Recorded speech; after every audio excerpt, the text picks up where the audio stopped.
자, 이 예루살렘 이 회의가 기독교 역사상 가장 첫 번째 있었던 회의예요. 그래서 이 교회가 어떤 일을 이렇게 결정을 했을 때 그것이 지금 현재 교회까지 이렇게 쭉 이어져 오는 겁니다. 사실 오늘 본문을 보면은 지금 안디옥 교회는 바나바와 그 다음에 사울과 뭐 여러 그 교사들이 있었다고 그랬잖아요. 그래서 바나바하고 사울을 안수를 해서 1차 선교 여행을 가게 했어요. 그래서 그들이 1차 선교 여행을 다 다녀온 다음에 안디옥 교회에 이렇게 머물러 있었는데 예루살렘에서 온 어떤 사람들이, 이 사람들이 바리새인이었고 그 다음에 유대인 크리스찬들이에요. 유대인 크리스찬들. 그러니까 유대교회에 있다가 개종을 해서 크리스찬이 된 사람들인데 이 사람들이 안디옥 교회에 와서 얘기하는 게 뭐냐면 할례를 받아야 된다. 할례도 받고 그 다음에 모세의 율법을 지켜야 된다. 그렇지 않으면 구원은 없다. 구원을 받으려면은 예수님도 믿어야 되지만 예수님도 믿고 유대인들 우리가 행했던 율법과 그 다음에 할례까지 다 받아야 된다. 그래야지 구원이 이루어지는 거지.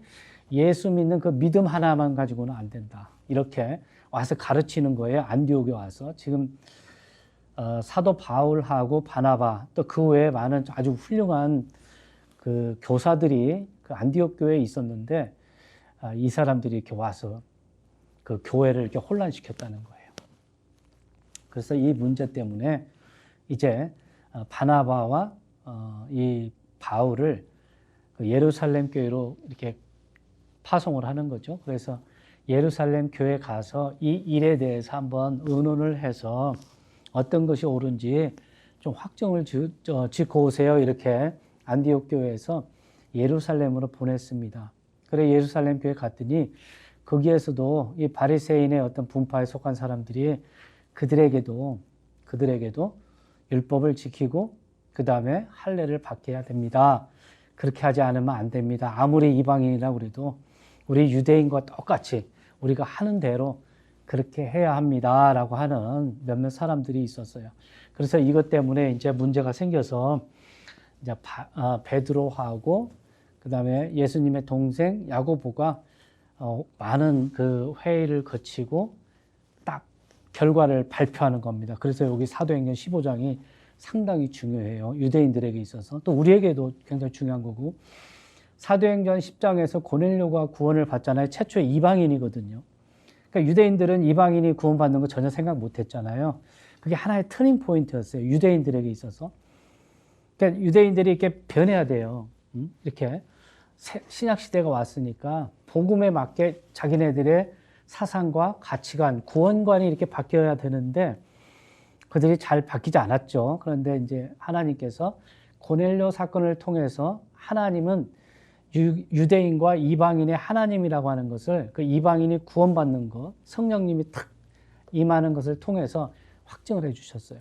그래서 그때 유대인들이 또 조금 변했죠.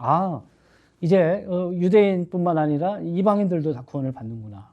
그 다음에 오늘 이제 이 사도행전 15장에 와서는 교회 안에서 어떤 지키는 어떤 규칙, 어떤 법 이런 것 때문에 또 문제가 발생이 된 거예요. 그래서 이 유대인들이 이방인들이 우리처럼 그렇게 안 하면 안 되지. 우리도 그렇게 했는데 하면서 자기의 짐들을 그 율법이 짐이잖아요, 사실. 그런 것들을 그 이방인들에게 다 씌워주려고 그러는 거예요. 그래서 너희들도 율법 다 지켜라. 613가지 다 지키고 또 할례까지 다 받아야 된다. 그래야지 완전하게 구원이 완성이 되는 거다. 이렇게 얘기를 하는 거에 대해서 논쟁이 일어났습니다. 논쟁. 그 문제를 가지고 제가 오늘 여러분들하고 함께 의논을 나눠보려고 그래요. 같이 은혜를 나눠보려고 합니다. 그래서 제가 오늘 제목을 개들을 조심하고 악한 일꾼들을 조심하라. 이렇게 조심하라. watch out 하라는 거예요. watch out. 개들을 조심하고 악한 일꾼들을 조심하라는 거예요. 일꾼은 일꾼인데 선한 일꾼이 아니고 악한 일꾼이 있다는 거예요. 교회 안에도. 또 우리 기독교 안에도 악한 일꾼들은 뭐냐면은 열정이 있어요. 누구라도 열정이 있습니다. 여러분 이단들 한번 보세요. 이단들 얼마나 열정이 있습니까? 나가서 전도도 더 열심히 해요. 우리 진짜 이 그리스도인들보다도 더 많이 이렇게 전도하고 그 다음에 자기네 그 교회로 데려가려고 끊임없이 노력합니다. 근데 그들이 일꾼은 일꾼인데 복음에 합당하지 않은, 성경에서 얘기하면 거짓 일꾼이라는 거예요. 근데 그들이 왜 그렇게 모르니까 그래요. 모르니까 성경을 잘 이해를 못해서 유대인들처럼, 지금 유대인 크리스찬들처럼 이 율법을 지켜야지 구원을 받는다는, 거기에서 깨어나지 못하고 아직도 그 수준에 머물러 있으니까 이제 이방인들을 대하는데, 세상에 나가서 있는 사람들을 전도하는데도 똑같이 적용하려고 그러는 거예요. 그래서 특히 개들을 조심하고 악한 일꾼들을 조심하라. 자, 이거는 어떻게 보면 목회자인 저한테도 주는 말씀이고, 물론 그렇죠. 신약에서는 다 목회자든 또 성도님들이든 하나님의 말씀이 똑같이 적용되는 거예요. 똑같이 적용되는데 특히 성도님들이 이게 참 와치아웃 하라는 거예요. 이 목회자들이, 지도자들이 어떻게 가르치는지 또 무엇을 가르치는지 이게 와치아웃 하라는 거예요. 와치아웃. 조심하라는 거예요. 조심해라. 그래서 빌립보서 3장 2절이나 이사야서 56장 10절 11절에 보면, 자, 이 빌립보서 3장 2절 말씀에 먼저 이런 말씀이 있어요. 제가 방금 읽은 것처럼 개들을 조심하고 악한 일꾼들을 조심하라. 그러면서 또 살을 베는 자들, 그 할례, 그 표시를 내는 거잖아요. 살을 베는 자들을 조심하라 이렇게 얘기한 거예요. 그들이 이렇게 주장을 했으니까. 영어로 보면 beware 이렇게 beware of dogs, beware of evil works, beware of the concision 이렇게 얘기했어요. concision이라는 게 이게 cut off 하는 거예요. cut off 이렇게 줄이는 거예요. 그러니까 이렇게 살을 베는 사람들, 그거는 주장하는 사람들, 그러니까 내면보다는 형식을 더 이렇게 중요하는 사람들, 이런 사람들 조심해라. 교회에서 가르칠 때 그런 사람들 조심해라 이렇게 얘기를 하는 겁니다. 자, 이사야서 56장 10절 11절에 보면 이런 말씀이 있습니다. 이사야 선지자가 이미 얘기를 했어요. 거짓 일꾼들, 거짓 교사들에 대해서 이미 이사야 선지자가 얘기를 했습니다. 56장 10절 11절 제가 한번 읽어볼게요. 들어보세요. 자, 그의 파수꾼들은 눈먼 자들이에요. 파수꾼은 알죠? 와치하는 사람들, 이렇게 높은 망대 올라가서 이렇게 보잖아요. 적군들이 쳐들어오는지 도둑이 오는지 이걸 봐야 되는데, 이 사람들은 눈먼 자들이라는 거예요. 눈먼 자들이요. 그들은 다 무지한 자들이며 알지 못한다는 겁니다. 다 말 못하는 개들이므로 짖지 못하는도다. 여러분, 개가 있으면 뭐예요? 집에. 우리 토비는 너무 짖어서 문제. 너무 짖어서 문제. 우리 집 앞에 다른 개가 지나가지를 못해요. 아주 그냥. 너무 짖어가지고. 그게 개 역할이거든요. 파수꾼도 마찬가지예요. 이게 망대를 보는 거예요. 오는지 안 오는지, 수상한 사람이 오는지 안 오는지. 그거 임무 못하면은 이게 악한 일꾼이라는 거예요. 자기 임무를 다 못하는 거. 그들은 잠자고 눕고 졸기를 좋아하니 참으로 그들은 탐욕이 심하여 결코 만족할 줄 모르는 개들이요 깨닫지 못하는 목자들이라. 그들이 다 자기 길만 바라보고 저마다 자기 구역에서 떠나 자기 이익만 추구하며. 목자들이 그랬다는 거예요. 이스라엘 목자들이 말하기를 너희는 오라, 내가 포도주를 가져오리니 우리가 독주로 우리 몸을 가득 채우자. 내일도 이날과 같고 또 더욱 풍성하리라. 그 이스라엘 백성들에게 괜찮다는 거예요. 그냥 안전하다는 거예요. 먹고 마시고 즐기자.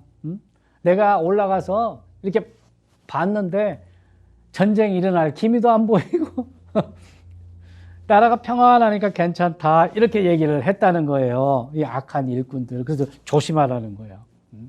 마찬가지로 이 교회 안에 그 말씀을 가르치는 교사들이나 이 목회자들을 잘 감시하라는 거예요. 성도님들이. 왜냐하면 속으니까. 자, 오늘 아침에 저희 집에 두 가지 부주의한 일이 일어났어요. 하나는 우리 조셉이 엄마가 계단을 내려오다가 이 토비가 아침에 우리가 주일날 이 예배 드리러 막 오면은 나오려고 그러면은 얘가 막 이렇게 흥분을 해요. 자기 혼자 집에 남아있는다는 걸 알고는 막 이렇게 하이퍼를 해요. 근데 이 조셉이 엄마 이렇게 계단에서 이렇게 내려오다가 집에 2층에서 내려오다가 토비가 와서 이렇게 도는 걸 모르고 쭉 내려오다가 걔가 힘이 세거든요. 엄청 세요. 90파운드 넘으니까. 그래서 이렇게, 이렇게 돌면서 탁 쳤나 봐. 그래갖고 앞으로 까닥 넘어졌단 말이에요. 조셉이 엄마가. 그래서 아유 막 죽겠다고 그러더라고. 물론 이 부주의해서 그런 거예요. 조심하지 않으니까. 물론 뭐 토비 때문에 그렇게 일어난 거지만 이렇게 우리 조셉이 엄마 발이 조금 그 골맞다고 그러나 염증이 생겼다고 그러나 음지발가락에 그래서 이렇게 잘 못 걸어요. 그래서 이렇게 띠띵띠띵 걷다가 토비가 와서 탁 부딪히니까 앞으로 팍 넘어졌단 말이에요. 다치지는 않았어요. 근데 굉장히 이렇게 아팠던 것 같아요. 꽈당 넘어져서 마룻바닥이긴 하지만 그러니까 내가 조심해라 조심해라 그랬더니 그런 얘기는 하나도 도움도 안 되고 어디 아프냐고 물어봐.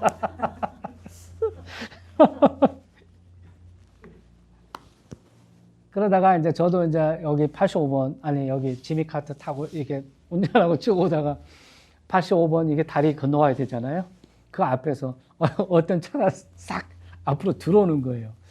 그래서 시간을 보니까 9시가 다 됐어요. 10시가 다 됐어요. 그래서 좀 이렇게 시간이 촉박하면 저는 이렇게 서두르는 경향이 있거든요. 그래서 이제 막 서둘러서 이쪽 레인이 비어 있기 때문에 이 차가 앞에 와서 가로막으니까 이쪽으로 돌았는데 이쪽에 차가 들어오는 게 있었던 것 같아요. 근데 그걸 내가 못 봤단 말이에요. 근데 다행히 이 차가 내가 들어오는 걸 봤어요. 그러고는 자기가 천천히 들어와서 사고는 안 났는데 내가 우리 조셉이 엄마 놀려먹었더니 내가 또 그게 다 이 조심하지 않아서 그런 거거든요.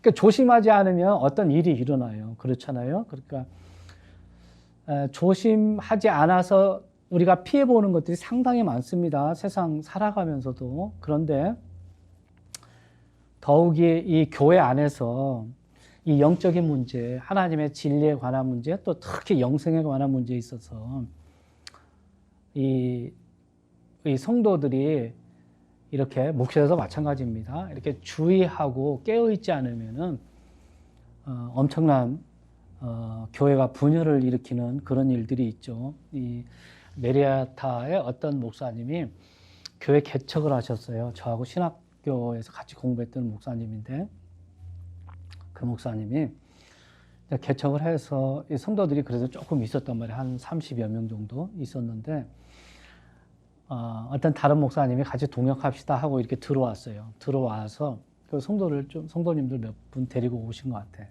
들어와서는 같이 동역하면서 설교를 이렇게 한 주는 이 목사님, 한 주는 이 목사님 이런 식으로 설교를 했어요.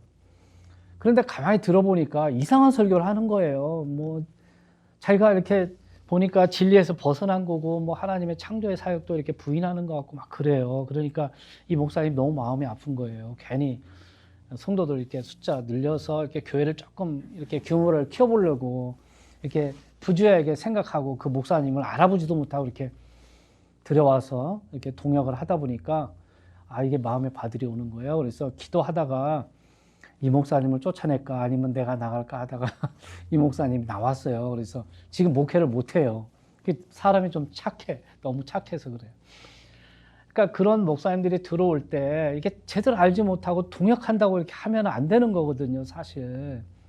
그런데 이제 뭐 형편이 있었겠죠. 그 들어오려고 하는 목사님 뭐 형편도 딱하고 어떤 그런 게 있었겠죠. 그런데 그 목사님의 어떤 영적인 상태, 말씀 상태 이런 걸 보지도 않고 무조건 들여보내서 동역합시다 하고 이렇게 했더니 그런 일들이 일어났단 말이에요. 그래서 그 교회도 없어졌고 그 목사님도 아직 목회를 하지 못하고 뭐 존슨 페리 거기 우리가 이사 가려고 했던 그 교회 조금 했는데 그 이번에 그 코로나 사태가 터지고 그러면서 교회를 이렇게 안 나갔대요. 그랬더니 이제 뭐 교회가 완전히 문을 닫은 거죠. 한인교회가 없어진 거죠. 그런 상태가 됐습니다. 그러니까 그 목사님한테 잘못했다 제가 그 비난하는 게 아니고 누구나 그럴 수 있습니다. 누구나 그럴 수 있어요. 사람이 환경을 들어보면 이렇게 딱 하고 그러면 들어와서 같이 그럼 동역합시다. 뭐 교회에서 같이 이렇게 어울려서 예배 드리고 좋죠. 이런 선한 취지로 이렇게 받아들인 게 그렇게 됐어요. 그러니까 오늘 본문에도 보면은 그 예루살렘 하면 교회 마들처치잖아요. 안디옥 교회 마들처치란 말이에요. 우리 미국 교회처럼. 그러면 개런티 되는 거 아니에요, 사실은. 예루살렘 교회에서 올라온 성도들이니까. 근데 이 성도들이 와서 이방인들이 뭘 알아요? 율법을 압니까? 그 사람들이 할례를 압니까? 아무것도 모르잖아요. 율법은 유대인들에게 주어진 거지 이방인들에게 주어진 거 아니거든요. 그래서 할례 같은 것도 모르는 거예요. 그냥 와서 하나님 그 예수 믿고 예배 드리고 그다음에 말씀 가르치는 거 배우고 이렇게 잘하고 있는데 그 유대인들이 와서는 너희들 그렇게 하면 안 된다. 너희들 반절만 구원받았다. 반절만. 예수님 믿는 거 그거 좋은데 그렇게 하면은 완전한 구원이 안 된다. 율법도 지켜야 되고 그다음에 할례도 받아라. 할례를 받아야지 네가 구원받았다는 증표가 되는 거니까 그 받아야 된다. 이걸 얘기를 한 거예요. 그래서 이제 사도 바울하고 바나바하고 이 사람들이 예루살렘 가서 회의를 하고 이렇게 된 거죠. 자, 예루살렘 교회에서 이 회의를 한 거, 이거 사도행전 15장이 기독교 역사상 가장 첫 번째 회의라고 그랬잖아요. 기독교 역사에 있어서 몇 가지 회의들이 쫙쫙쫙 있습니다. 제가 여러분들에게 다 말씀을 못 드리지만 이게 첫 번째고, 그 다음에 AD 325년에 니케아 공회라고 있어요. 이 터키 지역에 니케아 지역이 있는데 거기에서 공회를 열었어요. 교회가 회의를 했다고요. 그때는 물론 캐톨릭입니다. 325년이니까. 자, 교회 문제들이 많이 있을 거 아니에요. 근데 그 문제들을 정리를 해줘야 돼요. 근데 그걸 개인이 정리를 못 하잖아요. 그러니까 교회가 모여서 정리를 하는 거예요. 그때 다루어진 주제가 뭐냐면 삼위일체에 관한 거예요. 삼위일체. 성부 하나님, 성자 하나님, 성령 하나님은 과연 삼위일체로 존재하시는가? 아니면 그냥 성부 하나님 한 분으로 그냥 존재하시는가? 예수님과 성령님은 창조물인가? 이것 때문에 문제가 있었죠. 그래서 아리우스라고 하는 사람이 있었어요. 이 사람도 성직자고 신학자고, 그 다음에 아타나시우스라고 하는 사람이 있었는데 두 사람이 싸운 거예요. 아리우스라고 하는 사람은 예수님은 하나님의 아들로서 신이 아닙니다. 신이 아닙니다. 아리우스가 이렇게 얘기한 거예요. 그래서 하나님처럼 본질에 있어서 유사하다. 본질에 있어서 유사하다. 이렇게 얘기를 한 거고, 아타나시우스는 아니다. 본질에 있어서 동일하다. 여러분 본질이 뭔가 알잖아요. 본질. 어떤 사물을 이루는 핵심이 본질이잖아요. 사람을 이루는 핵심이 뭐예요? 영혼육이잖아요. 그렇잖아요. 영이 없으면 사람이 안 되잖아요. 동물이나 마찬가지예요. 그런 것처럼 하나님이 되기 위한 하나의 그 핵심적인 요소가 있어요. 그게 바로 뭐냐면 하나님의 영이셔야 돼요. 그렇죠? 그러면 성부 하나님, 성자 하나님, 성령 하나님은 다 영이시잖아요. 하나님이 돼요. 그 다음에 하나님은 거룩하셔야 돼요. 죄가 없어야 돼요. 성부, 성자, 성령 하나님 죄가 없잖아요. 그 다음에 성부, 성자, 성령 하나님은 영원하셔야 돼요. 영원. 시작도 끝도 없어야 돼요. 그게 영원이거든요. 그러니까 하나님이 시작이 있습니까? 없죠. 그러니까 예수님도 시작이 없단 말이에요. 그런데 이제 이 아리우스나 이런 사람들은 하나님의 아들이고 오늘날 내가 너를 낳았도다. 아버지께서 이렇게 얘기했으니까 언젠가 생긴 날이 있지 않느냐. 그러니까 예수님은 피조물이다. 이런 식으로 막 나온 거죠.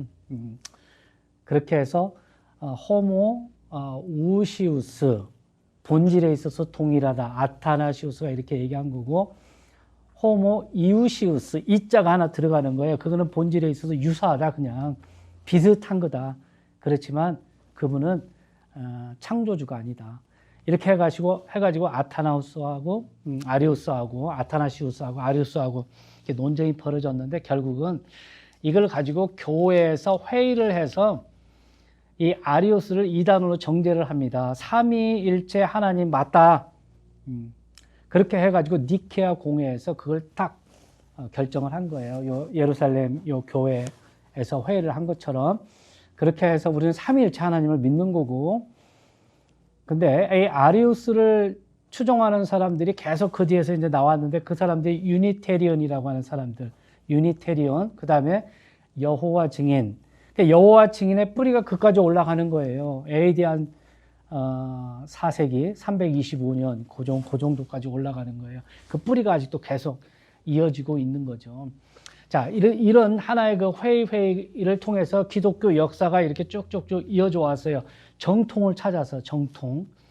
자, 그런 것처럼 오늘 이 예루살렘 회의 사도행전 15장에 보면은 율법 그 할례를 받는 문제 이거 정해줬고 그 다음에 뭐예요? 그에 따른 율법을 지키는 데에서는 이방인들은 이것만 잘 지키면 된다는 거예요. 우상에게 바친 음식 먹지 말고 그 다음에 목매어서 죽인 음식 먹지 말고 피 먹지 말고 음행하는 거 요것만 잘 지키면 된다는 거예요. 이방인들은. 우리한테는 그게 주어진 거예요. 지금 여러분들에게 율법이 주어졌었습니까? 처음부터? 아니란 말이에요. 유대인들이에요. 유대인들. 그 다음에 할례 받는 거 여러분들한테 하라고 했습니까? 아니에요. 유대인들은 했어야 돼요. 태어나면 남자아이는 나면서 8일 만에 할례를 받아야 돼요. 그게 언약의 표로 지어진 거거든요. 언약의 표 8일 만에 받아야 돼요. 누구든지 사내 아이라면. 그건 다 유대인들에게만 주어진 거고 이방인들은 그게 전혀 상관이 없습니다. 그런데 이 유대인들이 이방인들에게도 그걸 이렇게 강요를 하는 거죠. 그런데 오늘 사도행전 15장에서 그걸 딱 정해준 거예요. 그러니까 여러분들 지금 보면 다 그런 건 아니지만 어떤 목사님들은 이제 음식 먹는 문제 레위기 11장에 있는 거 정한 음식, 부정한 음식 정해놓은 거 거기에서 돼지고기도 먹으면 안 된다. 뭐 그 다음에 이번에 문제 나온 거 있었죠? 없었나요? 그 다음에 뭐 굽이 갈라져야 되고 대세김질 해야 되고 이런 것들 대세김질은 하는데 굽이 안 갈라지고 이런 건 안 된다.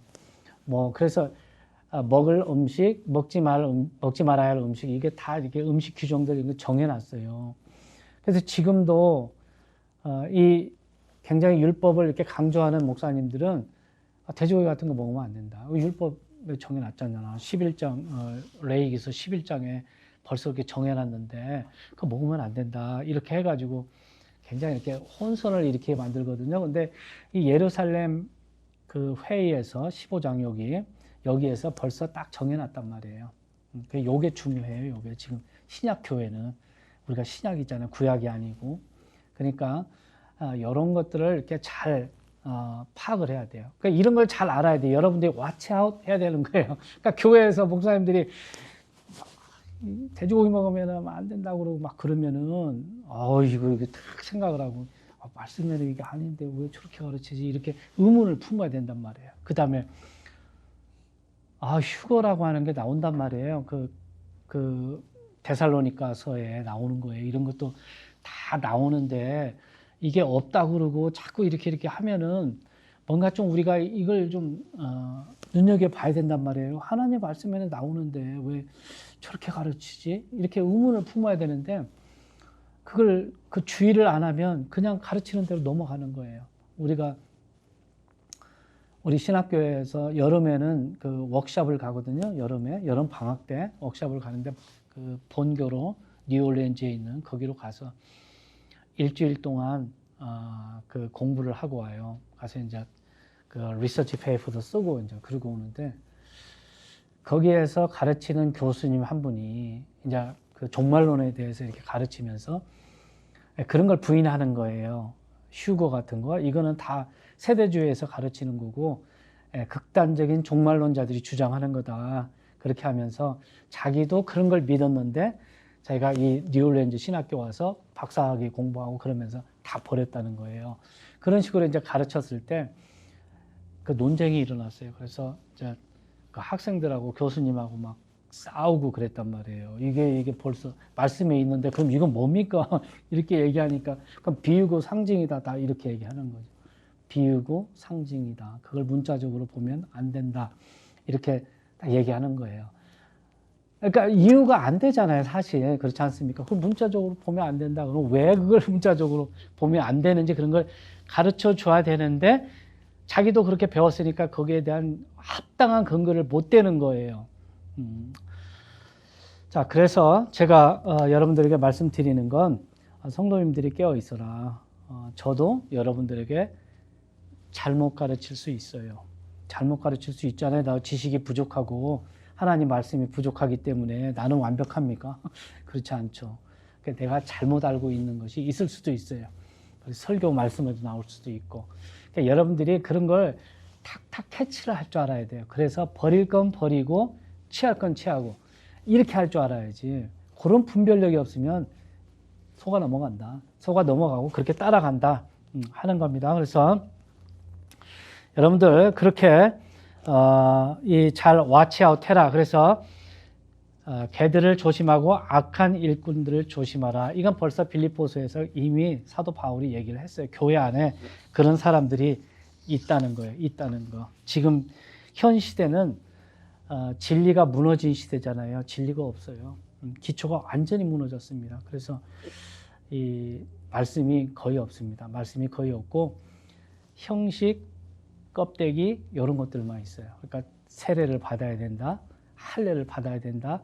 그 다음에 뭐 교회 안에서 뭐 직분을 받아야 된다. 그 다음에 뭐 11조 안 하면 뭐 떨어져 나간다. 뭐 어떤 형식적인 것들, 알맹이가 아닌 그런 것들이 교회 안에서 막 판을 치고 있어요. 그러니까 형식은 아니잖아요. 우리가 알맹이가 더 중요한 거지.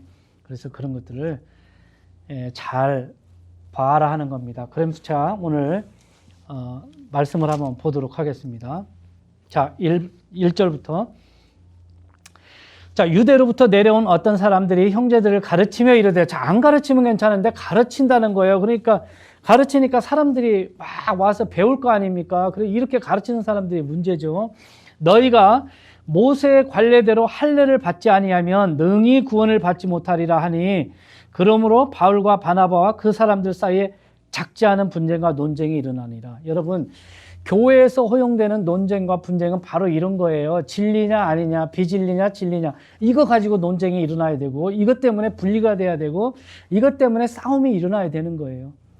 하나님께서 이런 거 허락하시는 거예요. 쓸데없는 거 가지고 교회에서 자꾸 나눠지고 그러면 안 되잖아요. 한 몸이니까 연합을 자꾸 깨트리면 안 돼요. 하나님께서 사랑에 뛰는 매로 하나님께서 하나 되게 한 것을 이렇게 붙잡아라. 이게 에베소 말씀에서 이미 얘기한 거거든요. 사도 바울이 얘기한 거예요. 근데 진리가 아닌 거, 비진리가 자꾸 들어와서 공동체를 어렵게 하고 고통을 주고 그러면 이거에 대해서는 단호하게 맞서라는 거예요. 단호하게. 단호하게. 이거 굉장히 중요한 거잖아요. 그러면 이 사람들이 이렇게 가르치는 거 받아들이면 아무 의미도 없이 가서 막 할례 받고 그럴 거 아니에요? 그렇죠? 여러분 할례가 뭔지 알죠? 표피를 이렇게 탁 잘라내는 거예요. 그게 하나의 언약의 표입니다. 그냥 좀 이따 말씀드릴게요. 그건 그들이 이 문제로 인하여 바울과 바나바와 자기들 중에 다른 몇 사람을 예루살렘에 있던 사도들과 장로들에게 올려 보내기로 결정했다. 마들 처치니까 가서 좀 의견을 들어보자 한 거죠. 자, 교회가 그들의 길로 내보내매 그들이 베니게와 사마리아를 지나며 이방인들의 회심을 밝히 알려 모든 형제들에게 큰 기쁨을 끼치니라. 이렇게 해놓고 그들이 예루살렘에 이르러 교회와 사도들과 장로들에게 영접을 받고 하나님께서 자기들과 함께 행하신 모든 일을 밝히 말했다. 이렇게 얘기를 했습니다. 예루살렘 교회에 가서 이방인들에게 자기들이 어떻게 했고 이방인들이 성령님을 어떻게 받았고 이런 것들을 다 얘기를 했다는 거예요. 그러나 바리새인들의 분파에 속한 어떤 믿는 자들이 일어나 이르되 그들에게 할례를 행하고 모세의 율법을 지키라고 명령하는 것이 필요하다 하는 거예요. 성령님이 임해서 다 구원을 받았다고 그러는데 지금 그 바리새인들의 분파에 속한 어떤 믿는 사람들이 믿는 사람이라잖아요. 예루살렘 교회에 이 사람들이 일어나서 그거 갖고 안 된다. 모세 율법도 지켜야 된다. 우리도 그렇게 지켜서 받았지 않느냐. 그래서 할례도 받아라. 구원의 흔적 이거 받아라. 그래야 된다. 이렇게 얘기를 하는 거예요. 여러분 할례가 구원의 흔적이 됩니까? 안 돼요. 침례에도 구원의 흔적이 됩니까? 되는 게 아니에요. 그거는 나의 고백이에요. 고백, 신앙 고백.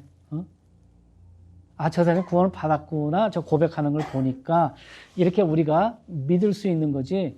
내가 침례를 받았다고 해서 아, 저 사람은 구원 이렇게 얘기할 수 있는 게 아니란 말이에요. 할례도 마찬가지예요. 사도들과 장로들이 이 일을 깊이 생각해 보려고 함께 왔다 그랬어요. 자, 제가 여러분들에게 할례에 대해서 좀 얘기를 할게요. 모세 그 율법은 613가지예요. 613가지. 뭐 장로들의 유전 뭐 다 해서 613가지인데 이 모세 율법은 보통 한 세 가지잖아. 세 가지로 나눠지잖아요. 하나는 뭐 도덕법. 그러니까 어떤 게 선이고 어떤 것이 악인지 도덕적으로 뭐 간음하고 뭐 살인하고 이런 것들은 다 죄잖아요. 죄. 그렇게 도덕법. 그다음에 사회법. 사회생활하면서 이스라엘 백성들 공동체잖아요. 신앙의 공동체니까 이 사회생활하면서 지켜야 될 거. 남의 이웃의 아내를 탐하지 말고 부모를 공경해야 되고 공공질서 지키기 위해서 이게 필요한 도덕질하지 말고 이런 것들. 그다음에 이 제사법이 있어요. 제사법. 하나님께 구약은 희생제사에 무조건 피제사예요. 피제사. 뭐 곡식도 가져오고 하지만은 제사의 본질은 죄용서함 그거거든요. 피를 통해서 하나님께서 죄를 용서해 주는 거예요. 근데 사람이 죽어서 피를 흘려서 제사를 지낼 수는 없으니까 하나님이 인신 제사를 받지 않습니다. 사람을 죽여서 가져오는 제사를 받지 않아요. 그래서 동물을 죽이는 거예요. 그래서 동물을 죽여서 그 피를 통해서 죄 용서를 받는 거죠. 죄 용서. 근데 동물은 영원한 제물이 될 수 없잖아요. 완전한 제물이 될 수 없잖아요. 불완전하단 말이에요. 그러니까는 예수님 오실 때까지 1500년 동안 그 제사를 계속 지낸 거예요. 계속. 죽이고 또 죽이고 죽이고 또 죽이고. 그렇게 하다 예수님께서 영단번 한 번에 완전한 제물이 되셔서 제사함을 주고는 완전히 그 율법을 완성하신 거예요. 그러니까 제사법도 이제 더 이상 지킬 필요가 없어요. 예수님께서 이미 완전한 제물이 되셨기 때문에. 그 다음에 이 도덕법이나 시민법 이런 것들은 더 높이 올라갔어요. 우리 신약에 보면은 간음하지 말라. 누구든지 어떤 여인을 보고 같이 동침을 하면 간음하는 게 구약의 법인데 신약에 와서 예수님께서는 누구든지 음욕을 품고 여인을 바라보며 간음했다고 그랬어요. 더 높이 올라갔어요. 옛날에는 그냥 남의 여자 데려다가 그 다윗처럼 그렇게 하면은 그게 간음이거든요. 근데 신약 시대에는 그게 아니에요. 네가 눈으로 짓는 것 그것도 간음이라는 거예요. 더 높이 올려놨어요. 더 그렇게 올려줬어요. 그러니까 이런 것들은 우리가 어떻게 해요? 계속해서 정신을 이어받아서 계속 가는 거예요. 지키는 게 아니고. 그래서 이 613가지 이 율법을 이 이스라엘 백성들이 계속 지켜야 그 이방인들이 지켜야 된다는 거예요. 그래서 제사도 자꾸 동물의 피를 가져와야 되고 뭐 이런 거. 그다음에 또 할례도 받아야 되고 자꾸 이렇게 해야 된다는 겁니다. 자, 할례의 의미가 뭐냐면 창세기 17장 10절에서 11절에 보면 이런 말이 있어요. 자, 이제 그 하나님께서 아브라함에게 두 번째 나타나신 거예요. 그래서 언약을 다시 확인해 주는 거예요. 언약을 12절에 나타나서 갈대아 우르에서 불러서 내가 너에게 지시하는 땅으로 가라. 내가 너를 복을 주고 내 이름을 창대하고 하고 내 자손들에게 영원히 복을 주겠다. 그리고 내가 지시하는 땅으로 가라. 그러니까 창세기 12장에 보면 아브라함에게 두 가지를 언약을 주십니다. 두 가지 약속을 하십니다. 그게 하나는 뭐냐면 땅이에요. 땅을 주겠다. 땅. 그 다음에 그 땅에 사는 네 후손들을 주겠다. 그 시야하고 땅 두 가지 약속을 해줬거든요. 그러고 나서 이제 쭉 가서 보니까 아브라함이 99세가 돼도 아들이 없어요. 그래서 낙심해 있는데 하나님께서 찾아오셨잖아요. 그다음에 아브라함을 불러서 내가 네 유업이고 네 방패다. 낙심하지 마라. 그러니까 아브라함이 나에게는 자식도 없는데 하나님께서 나에게 씨를 주시지 않았고 나 자식이 없는데 내 하인 있잖아요. 그 사람을 내가 내 씨로 하겠습니다. 그랬더니 아니야. 그게 아니라 네가 이맘때쯤 되면 내년 이맘때쯤에 아이를 낳는데 그 아이가 네 씨야. 그리고 그 씨를 통해서 영원히 네 후손이 번성할 거다 하는 그걸 이제 확인을 시켜주는 거예요. 17장 10절, 11절에서. 그러면서 이런 말씀을 합니다. 너희 가운데 사내 아이는 다 할례를 받을지니. 사내 아이는 다 받는 거예요. 남자는. 이것은 나와 너희와 내 뒤를 이을 내 씨 사이의 언약이라는 거예요. 곧 너희가 지킬 언약이다. 이 할례를 행하라는 거예요. 그 언약. 너희는 너희 포피의 살을 베어내라. 그것이 나와 너희 사이에 맺는 언약의 쟁표라는 거예요. 어떤 언약? 땅을 주고 그 다음에 씨를 주는 내가 너하고 맺었던 그 언약의 증표로서 네가 표피 살을 베어라. 그래서 표피 살이 베어진 사람들은 네 씨가 되는 거고 그 가나안 땅에서 살 수 있는 자격이 주어지는 거야. 이거 얘기하는 거거든요. 그래서 이 하나님께서 이 아브라함에게 그 할례를 행하라고 할 때 할례의 의미는 바로 그거예요. 언약의 징표. 내가 너에게 준 그 언약, 이것이 사실이다 하는 것을 알게 하기 위해서 할례를 행하게 한 거예요. 여러분들 여호수아기 읽어보면 이 요단강을 건너서 길갈에 진을 치잖아요. 그래서 길갈에서 있다가 뭐 여리고성도 무너뜨리고 아이성도 무너뜨리고 와서 길갈에 와서 자고 또 가고 그러거든요. 길갈이거든요. 거기에서 요단강을 걷는 다음에 요단강에 있는 돌들을 취해서 딱 세우라고 그래요. 12지파들에게. 이것이 무엇입니까? 물어보니까 하나님께서 말씀하시잖아요. 이건 네 후손들에게 하나의 그 증표가 되는 거다. 하나님께서 너희들을 요단강을 이렇게 마른 땅처럼 건너게 하셨다는 거 하나의 징표로 이거 세워놔라. 그런 거예요. 하나의 징표, 심볼, 사인. 그것이 바로 하나의 이 할례란 말이에요. 그러니까 이건 유대인들에게 주어진 거잖아요. 이방인들에게는 이게 필요 없어요. 내 안에 성령님이 계시느냐 안 계시느냐, 내 안에 예수님이 계시는가 안 계시는가, 그게 중요한 거예요. 그게 할례의 표가 되는 거예요. 구원의 표. 여러분 믿습니까?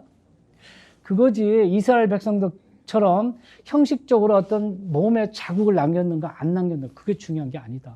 그 얘기를 하는 겁니다. 그래서 이 할례라고 하는 건 하나님께서 아브라함에게 언약을 한 거에 대한 그 표시로 탁 하게 하신 거예요. 마크를 새겨놓은 거예요. 마크를. 아프리카에 가면은 계급이 있어요. 아프리카도. 그래서 그 족장, 그 높은 계급에 속한 사람들은 여기에 이렇게 칼을 대요. 이게 탁 대가지고 여기 흠집을 냅니다. 흠집. 그래서 눈 바로 밑에 여기에 이렇게 그 상처가 있어요. 그래서 그거 보고 쟤는 추장족속이구나. 그래서 이거 없으면 하층 계급이에요. 하층 계급. 지금도 그게 있습니다. 그래서 자기들 사이에 암묵적으로 그게 지배와 피지배 이게 있어요. 그래서 이게 없는 사람들은 여기에 있는 사람들한테 막 순종하고 그래요. 지금도 그래요. 문화가 이렇게 났기 때문에. 그런 것처럼 이게 하나님께서는 눈에 보이게 하나님의 언약 주신 것을 탁 표시로 준 거예요. 할례. 여러분들 그거 오늘 배웠다, 그죠? 할례가 뭔지. 자, 이렇게 주셨다는 거예요. 자, 그런데 이 할례를 받는 의도는 이 갈라디아서 6장 11, 15에 보면은 이런 말씀이 있어요. 육신으로, 자, 이제 신약시대 말이에요. 구약시대는 언약의 표로 준 거고, 지금 오늘 이 사도행전 15장에서 유대인들이 왜 그럼 자꾸 이렇게 할례를 받으라 이렇게 하느냐. 그 의도가 갈라디아서 6장 11, 15절에 잘 나와 있습니다. 거기에 보면은 이런 말씀이 있어요. 육신으로 잘 보이고자 하는 자들이 너희로 하여금 할례를 받게 한다는 거예요. 그러니까 나는 이스라엘 백성이다. 나는 할례 받은 사람이다. 이거 자랑한다는 거예요. 육신. 그러니까 육신의 자랑으로 구원이 오는 게 아닌데, 내가 할례를 받았다면 구원이 왔다 하는 것처럼 나는 아브라함의 자손이고, 그 다음에 아브라함이 우리의 조상이고, 그 다음에 우리의 후손이 예수님이 우리의 후손으로 오셨고, 하나의 어떤 그 외형적으로 보이는 거, 요거 때문에 자기네들이 하나님의 선민이라고 하는 그걸 통해서 자기들을 이렇게 우월하게 드러낸다는 거예요. 그래서 유대인들에게 그걸 자꾸 받으라고 그러는 거예요. 너희들은 이 미개한 놈들이다. 응? 예수 믿었다고 그러고. 그거 아니야. 너희들 받아야 돼. 응?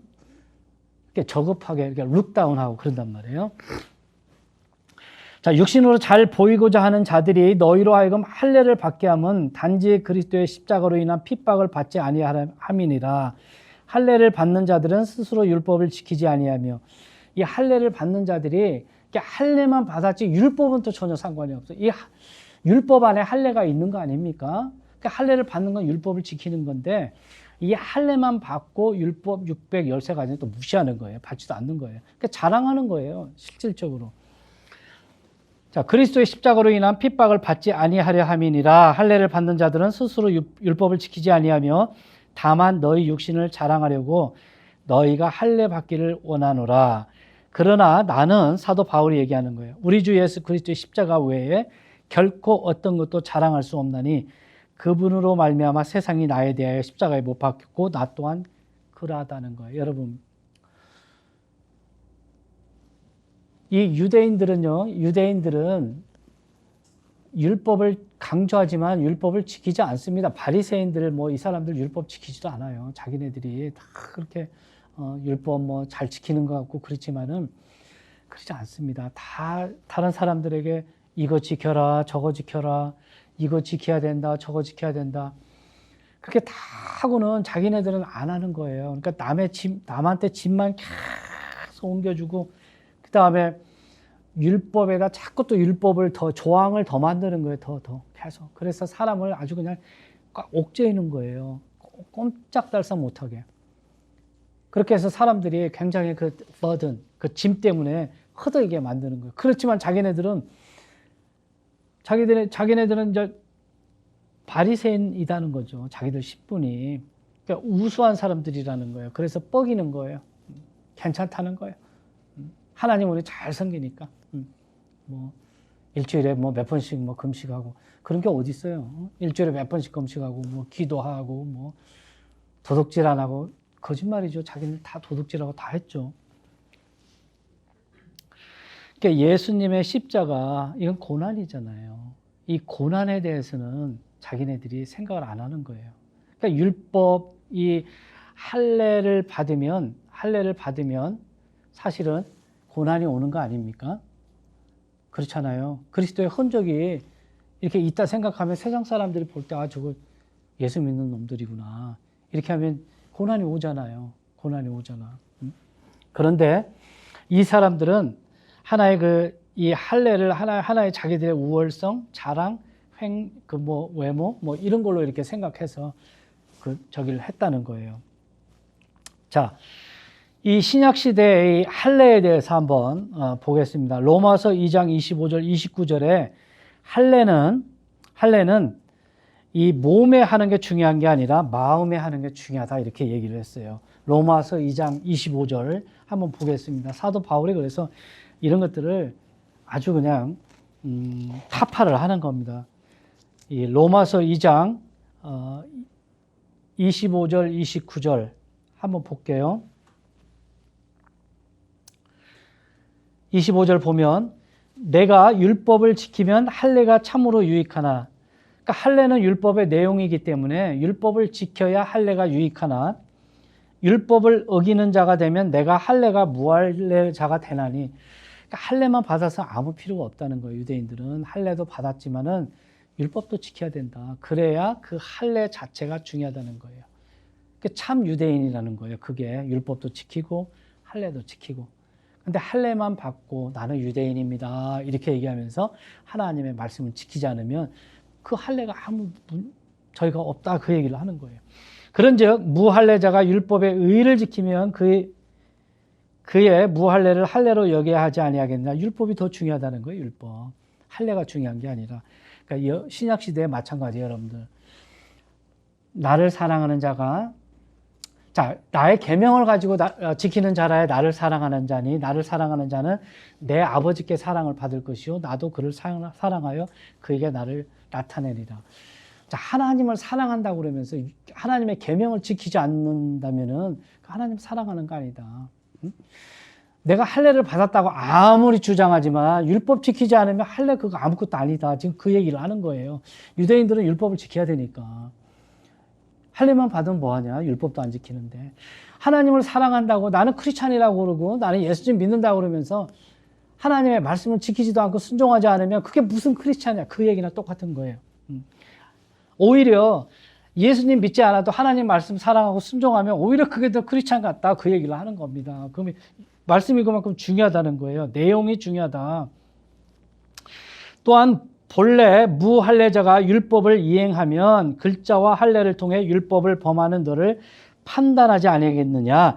무할례자가 율법을 지키면서 너 왜 율법 안 지켜? 할례 받았으면서 이렇게 판단하지 아니하겠느냐. 너 잘못했다. 이렇게. 이는 겉으로 유대인이 아니요 겉으로 육체에 행하는 할례가 그 할례가 아니기 때문이라. 자, 그러니까 이 예루살렘에서 올라온 사람들이 안디옥 교회 성도들에게 예수 믿은 사람들에게 또 자꾸 할례를 행해라 그거 아무것도 아니라는 거예요. 이는 겉으로 유대인이 아니요 겉으로 유대인은 할례 받은 사람을 얘기하는 거예요. 유대인이 아니요 겉으로 육체에 행하는 할례가 그 할례가 아니기 때문에 그렇다. 신약 시대는 바뀌었다는 거예요.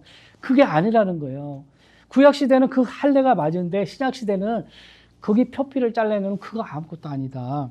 오직 속으로 유대인이요 내 속, 내 마음. 그러니까 마음에 할례 받은 사람, 마음에 침례 받은 사람, 그러니까 마음이 변화된 사람, 그런 사람이 진짜 크리스찬이다. 지금 그 얘기를 하는 거예요. 할례는 글자 안에 있지 아니하고 영 안에 있는 마음의 할례니라. 이런 사람에 대한 칭찬은 사람들에게서는 알지 아니하고 하나님에게서 안다 그러는데, 자, 영 안에 있는 마음의 할례, 여러분들 보세요. 그 신명기에서도 보면 하나님께서 이스라엘 백성들에게 말씀하실 때 나는 너희 하나님이다. 애굽에서 너희를 데리고 나온 너희 하나님이라 그러면서 너희가 그 가나안 땅 약속의 땅에 들어가면 꼭 지켜라. 그러면서 마음을 다하고 목숨을 다하고 생명을 다해서 네 모든 걸 다해서 주 하나님을 사랑해라. 자, 이게 율법의 완성이거든. 신약시대 똑같아요. 똑같아요. 그런 하나의 우리가 하나님을 사랑하는 내가 계명을 가지고 하나님의 말씀을 가지고서 하나님 명령에 순종하면서 하나님을 사랑하는 것을 드러내는 것, 그것이 더 중요한 거지. 침례받았다, 세례받았다, 나는 목사다, 목사 안수 받았다, 그 다음에 장로다, 안수집사다, 전도사, 그게 중요한 것이 아니라는 거예요. 그러니까 외형이 중요한 거 아니에요. 그러니까 예배당이 어디에서 예배를 드리는지, 성도가 몇 명의 상태에서 드리는지, 어느 교회에서 예배를 드리는지 그것이 구원의 조건이 아니라 무슨 얘기인지 아시겠어요? 제가 왜 이런 얘기를 하냐면 많은 사람들이 큰 교회 다니는 걸 자랑하거든요. 거기에서 드리는 예배를 경건하다고 그래요. 그 다음에 이렇게 많은 사람들이 이렇게 같이 드리는 예배에 하나님의 축복이 임한다는 거예요. 어떤 그 형식적인 거, 그거 중요하지 않다. 그게 중요하지 않다. 지금 사도 바울이 이렇게 얘기를 합니다. 그래서 마음에 받는 할례가 중요해요. 마음의 할례가 뭐예요, 여러분? 내가 예수님을 마음으로 믿고 내가 이렇게 확 변화돼서 하나님의 자녀로 성령님이 내 안에 오심으로 성령의 침례를 딱 받았을 때 내 마음의 할례로 탁 할례 표가 딱 찍혀지는 거 아니에요? 그거 얘기하는 거예요. 마음의 할례가 눈에 보이는 거 아니잖아요. 자, 고린도 후서 13장 5절에 보면 너희가 믿음 안에 있는지 너희 자신을 시험해보고 확증해라 그랬어요. 확인해보고 확증해라. 너희가 믿음 안에 있는지 한번 너희 자신을 돌아보고 한번 확증해보라는 거예요. 내가 믿음 안에 있다 없다를 확증하라는 거예요. 예수 그리스도께서 너희 안에 계시는 것을 알지 못하느냐, 너희 자신이 알지 못하느냐, 알아야 된다는 거예요. 성령님이 내 안에 계시고 예수님이 내 안에 계시는 것을 알 수 있다는 거예요. 너희 자신이 알지 못하느냐, 그렇지 아니하면 너희는 버리운 자라고 했어요. 버리운 자. 성령님이 예수 그리스도께서 내 안에 계시는데 아무 느낌도 없고 예수님이 내 안에 살아 계시는 것조차도 모르는 사람이 어떻게 믿음이 있다고 장담할 수 있어요. 그렇지 않아요? 그러니까 내 믿음이 있다 없다 하는 건 내 안에 그리스도께 살아 계신다. 성령님이 내 안에 있습니다. 이거 확실히 아는 사람이에요. 그 사람 믿음 안에 있는 거예요. 여러분들은 있습니까? 있어요? 예수님이 살아 계시잖아요, 여러분들. 여러분들 안에 왜 와서 여기 있어요? 예수님께 예배하려고 와 있잖아요. 성령님이 살아 계시고. 그 말씀을 들을 때 내가 하나도 이게 바들이 안 되고, 진짜 좀 지목사님이 좀 조금 어렵게 가르치긴 하지만은 그래도 내가 저 말씀에 바들이 안 되고 이렇게 받아들여지고 하는 건 내 안에 성령님이 계시다는 증거예요. 그 다음에 내가 기도할 수 있는 거, 하나님 말씀 사랑하는 거, 부족하지만 하나님 말씀대로 살려고 하는 내 양심에 그게 주장하는 게 있다면 그게 그리스도께서 내 안에 있다는 증거예요. 그 다음에 내 이웃을 사랑하는 거, 자꾸 불쌍하게 보이고 내 형제를 사랑하고 이런 마음이 있다면 예수님이 내 안에 있는 거예요. 그 다음에 죄에 대해서 자꾸 심각하게 느껴지고 그 죄에 자꾸 머물러 있지 않고 자꾸 떠나려고 노력하고 이런 사람들은 분명히 구원받은 사람 맞습니다. 구원받은 사람 맞아요. 지식은 조금 부족할 수 있어요. 지식은. 그러나 내가 예수님을 믿고 그런 마음의 상태가 계속 있다면 구원받은 게 맞죠. 내가 신앙 고백도 했고 그랬다면 예수님이 내 안에 있는 거죠. 그러니까 알아야 돼. 우리가 알 수 있는 거예요. 예수님이 내 안에 있는지 없는지 알 수 있어요. 그런데 나 그거 모르겠다 진짜 이러면 이제 골치 아파요. 그러면 목사님하고 상담을 하든지 다시 한번 와서 진지하게 상의를 해야 돼요. 혼자 해결할 수 있는 문제가 아니다. 그래서 누군가가 복음을 제시했을 때 그걸 받아들이면 되는 거예요. 심플해요. 심플. 자, 신약시대 할례는 마음의 할례다. 몸의 할례 하는 게 아니다. 그 다음에 이 율법이라고 하는 건 야고보서 2장 10절, 11절에 보면 누구든지 온 율법을 지키다가 하나라도 범하면 모든 것에서 유죄가 된다는 거예요. 613가지 딱 지키다가 612가지 딱 지켰는데 마지막 하나 딱 못 지키면 다 못 지킨 것이 된다는 거예요. 다 못 지킨 게 된다는 거예요. 이 야고보서 2장 10절에서 11절 말씀이에요. 그러니까 율법을 지켜서 구원을 받을 수 있는 게 아니잖아요. 이 할례라고 하는 건 율법에 들어있는 하나인데 할례 지켜서 이게 받아서 되는 게 아니라는 거예요. 그 다음에 갈라디아서 5장 1절 6절에 보면 예수 그리스도 안에서는 할례나 무할례가 아무 효력이 없어도 예수님 안에서는 할례를 받았는지 할례를 받지 않았는지 유대인인지 이방인인지 이건 아무것도 효력이 없대요. 오직 사랑으로 일하는 믿음뿐이니라. 자, 그리스도인의 자유, 우리가 저주의 율법으로부터 예수님의 죽으심, 그 몸을 통해서 우리가 자유함을 얻었잖아요. 그 율법의 저주에서 벗어난 거예요. 벗어났다. 그래서 율법에 따라서 할례를 받든지 또 율법을 어기는 무할례를 받든지 그 아무 상관이 없다는 거예요. 그거는 내 안에 믿음만 있으면 된다는 거예요. 믿음만. 여러분 아시겠어요? 그다음에 갈라디아서 6장 14절에 온 율법은 이것 즉 너는 내 이웃을 내 자신과 같이 사랑하라 하신 말씀 안에서 이루어졌다. 성취됐다는 거예요. 그러니까 율법을 이루는 건 간단해요. 내 이웃을 내 자신과 같이 사랑하는 거 그게 율법을 다 이루는 거예요. 예수님께서 그렇게 하시지 않으셨어요? 우리 온 세상을 예수님의 몸처럼 예수님께서 예수님 몸을 들여서 사랑하셨잖아요. 그 사랑이 십자가의 사랑이고 결국은 자기 몸을 죽이는 사랑, 그게 가장 큰 사랑이고 하나님의 사랑이잖아요. 우리 인간들은 하나님께 하나님이 우리에게 무슨 사랑을 주셨습니까? 이렇게 물어볼지 모르지만 하나님께서 우리가 아직 죄인 되었을 때, 여전히 죄인이었을 때 하나님께서 자신의 아들을 어떻게 십자가에서 죽이셔서 자신의 사랑을 나타내셨다고 그랬어요. 하나님의 사랑은 자신의 아들을 이 세상에 죄인으로 내주셔서 십자가에서 형벌을 받게 하시고 죽게 한 거. 그게 하나님의 사랑이라는 거예요. 왜? 세상 사람들을 사랑하기 위해서, 살리기 위해서. 그게 바로 그거예요.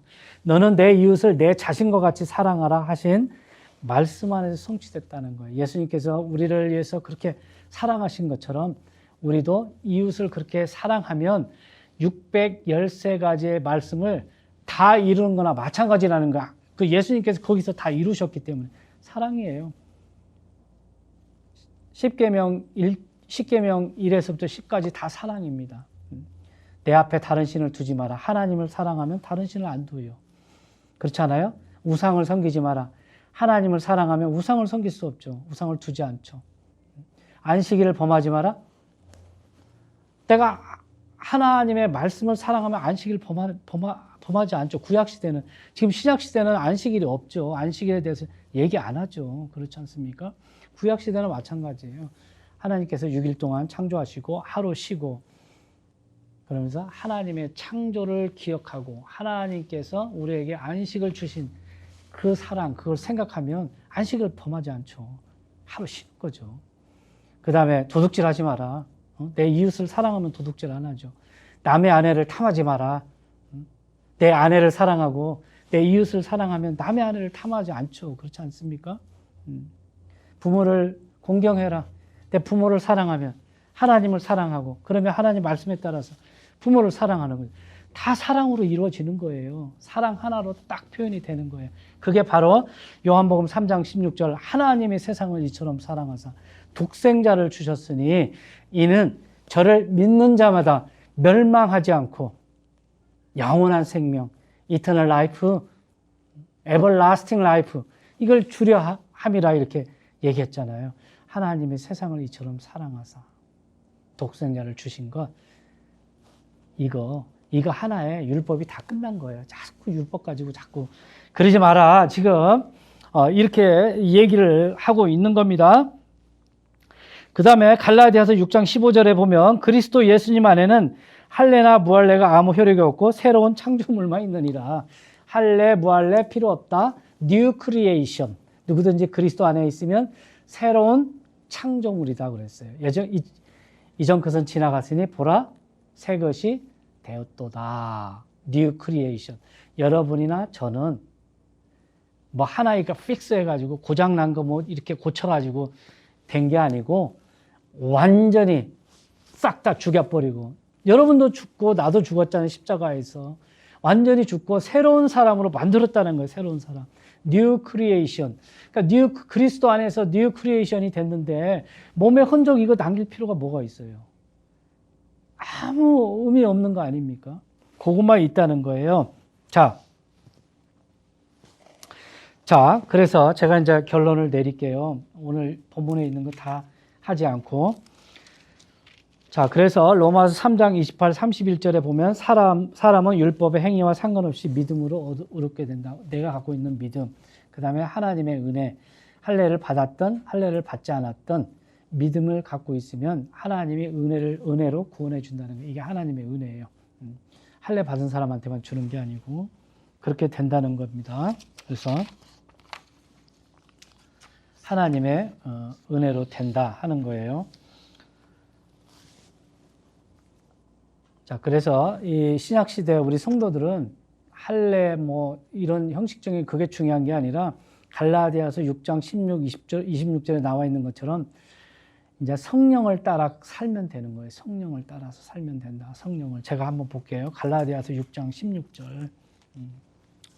갈라디아서 6장 16절에서 26절에 보면 이런 말씀이 있습니다.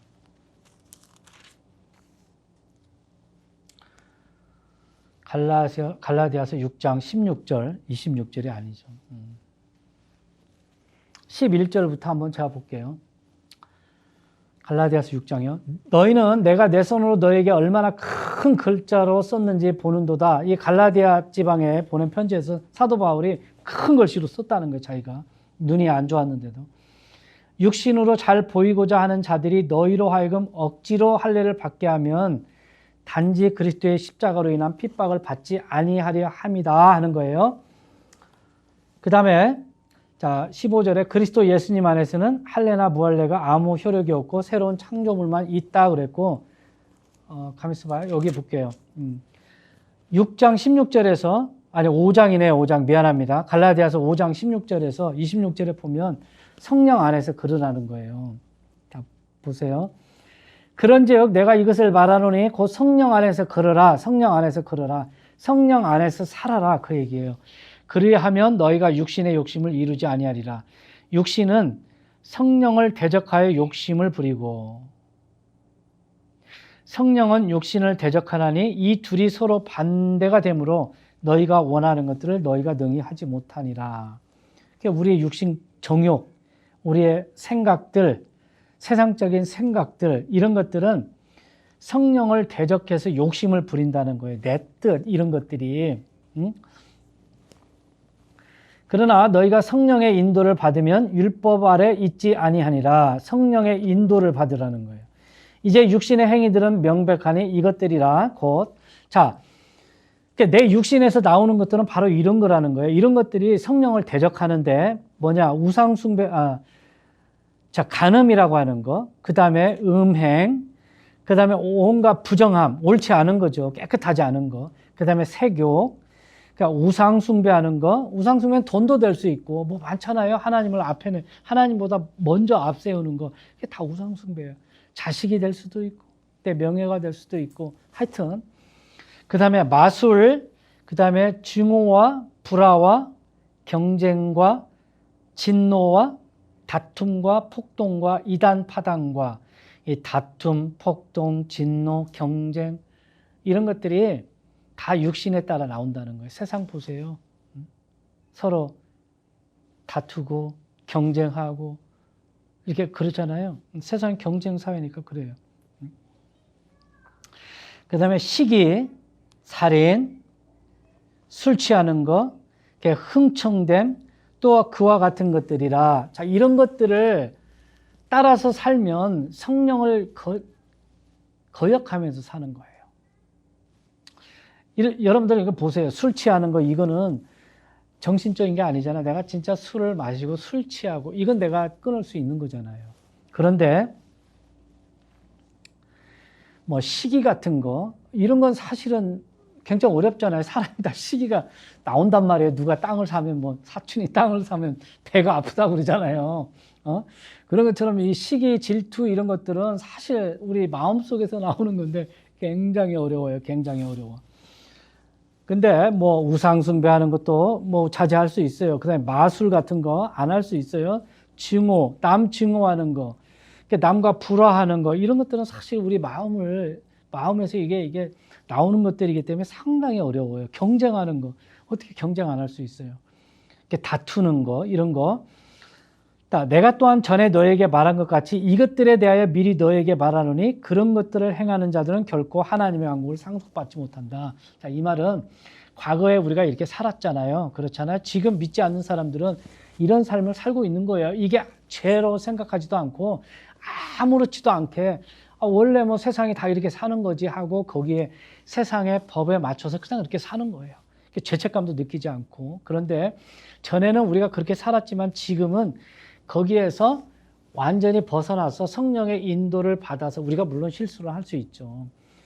예수님을 믿음과 동시에 우리 죄가 완전히 다 용서되고 이제 그런 곳에서 자꾸 이렇게 떠나서 이렇게 살아야 된다. 그렇게 하려면 어떻게 해야 되냐? 성령의 인도함을 받아라. 여러분 성령의 인도함 어떻게 받아요? 답은 나와 있잖아요. 제가 여러분들이 매일 얘기하는 거. 성령의 인도함 받는 방법 없어요. 다른 거 없어요, 여러분. 누구한테 가서 물어보세요. 어떤 건지. 말씀 읽고 기도하고 봉사하는 거, 구제하고 이런 거. 그런 걸 통해서 성령의 인도가 되는 거예요. 여러분 말씀 읽을 때 말씀이 알려주잖아요. 성령님께서. 그러니까 기도할 때 성령님께서 알려주시잖아요. 뜻을 물어볼 때. 그 다음에 내가 나가서 선한 행위, 뭐 구제하고 봉사하고 이런 거 할 때 성령님께서 우리 안에서 탁 역사하셔서 인도를 해주시는 거죠. 그렇게 하면서 내 마음에 기쁨이 일어나고 이런 것들 뭐 간음, 음행, 부정함 이런 우상숭배 이런 것들이 내 마음속에 자리를 안 잡는 거예요. 안 잡는 거. 그런 것들 하면요. 오늘 찬양했잖아요. 구주에서 떠나가면 내가 어떻게 살아요? 마찬가지로 내가 세상을 살아가면서 성령의 인도함 받지 않고 세상의 인도함 받고 그런 인도함 받고 이렇게 살다 보면은 이런 게 다 들어오는 거예요. 다 들어와. 내가 컨트롤할 수가 없어요. 우리 믿는 사람들은 이런 거에서 이미 다 끝났기 때문에 이런 걸 따르지 말고 성령의 인도함을 따르라. 성령의 인도함을 따르라.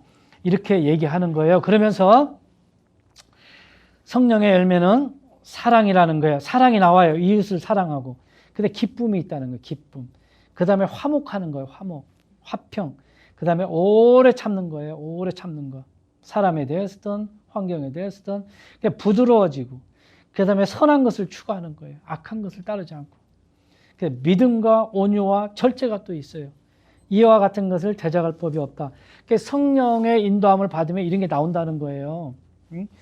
뭐 우상숭배, 마술, 증오, 뭐 살인 이런 것이 나오던 사람이 성령의 인도함을 받으면 사랑하는 사람으로 바뀌고 기쁨의 사람이 되고 화평과 오래 참아주고 옛날에는 그냥 참지도 못하고 저도 잘 못 참는데 이런 게 나오고 사람이 이렇게 막 부드러워지고 선한 것을 사랑하는 거예요.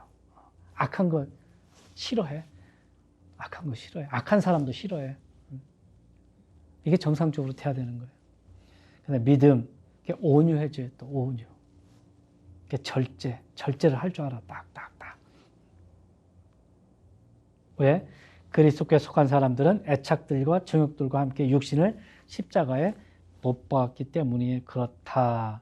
만일 우리가 성령 안에 살면 또한 성령 안에서 그럴지니 우리가 헛된 영광을 구하여 서로 노엽게 하거나 서로 시기하지 말지니라. 이렇게 얘기를 했습니다. 그래서 여러분들이 신약시대는 그렇게 사시면 되는 거예요. 이제 무슨 뭐 율법 지킨다, 뭐 안식일 지킨다, 뭐 지킨다 이게 다 쓸모가 없다. 지금은 성령의 법, 은혜의 법 아래서 성령에 따라 이렇게 살면 되는 거예요. 그게 자유거든요. 자유. 하나님께서 율법 613가지 갖다가 우리한테 지키라고 갖다 놓으면은 여러분 못 지켜요. 저도 못 지키고. 근데 그 못 지키면 뭐가 와요? 진노가 오잖아요. 하나님의 진노가 내리잖아요. 심판이 내리잖아요. 그 진노의 심판에서 우리를 자유롭게 하셨다니까. 예수님의 죽으신 그 몸을 통해서. 그러니까 이제는 자꾸 율법에 그런 데 들어가려 하지 말고 성령님께서 이끄시는 대로 여기에 있는 대로 이렇게 살아라. 이렇게 하는 겁니다. 그래서 교회 안에서 무얼 먹고 마시고 그게 중요한 거 아니잖아요. 그 형식이니까. 물론 우리가 음식을 가릴 필요도 있어요. 콜레스테롤 높은 사람이 막 돼지고기 막 먹고 그러면 되겠습니까? 그 지혜롭게 먹어야지. 이거 뭐 여기서 막 먹어도 된다니까 막 먹자 이렇게 하면은 골치 아픈 거지. 그건 지혜 없는 사람이죠. 내가 건강은 내가 잘 책임져야지. 하나님께서 또 건강도 이렇게 잘 해주고 그러는 거지. 그러나 원리는 구약의 음식 같은 거 이런 것들은 다 끝났다. 지금은. 그래서 너희가 먹든지 마시든지 무엇을 하든지 하나님의 영광을 위해서 하면 되는 거예요. 그렇지 않습니까? 그게 신약의 은혜의 법이고 성령의 법이다. 그 얘기입니다. 그래서 오늘 그 사도행전 15장에 나와 있는 것처럼 율법 문제 다 해결됐어요. 그 다음에 이방인들은 우상 숭배하는 거 이것도 이제 고린도서에 가면은 또 사도 바울이 우상은 아무것도 아니니까 원칙적으로 또 먹어도 된다 이렇게 얘기를 해요.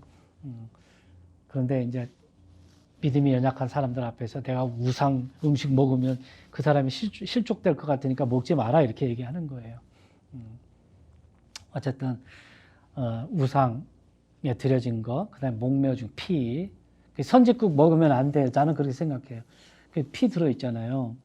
가면은 그 맛있거든요.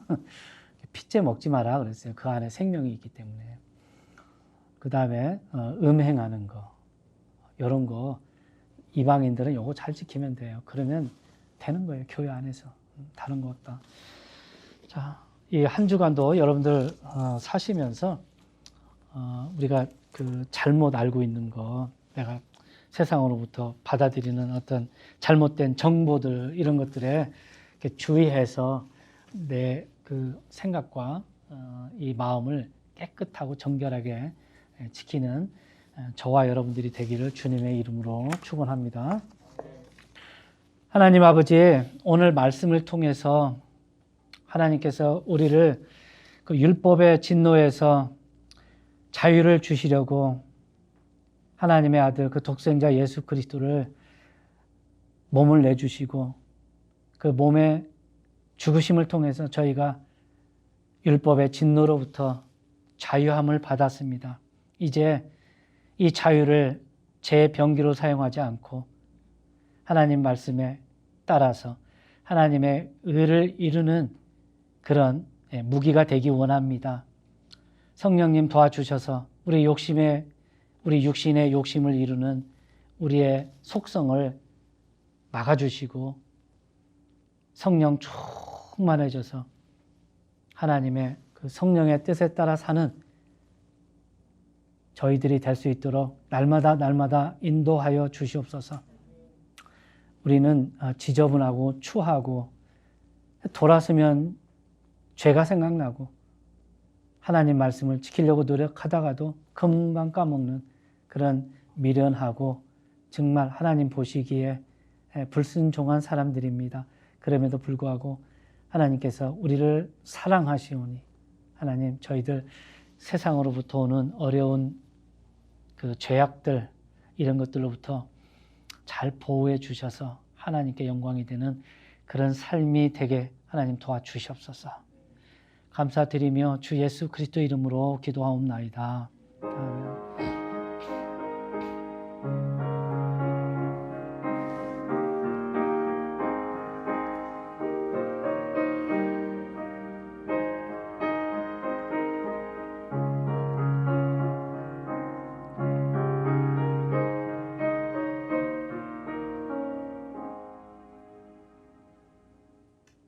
아멘. 감사합니다.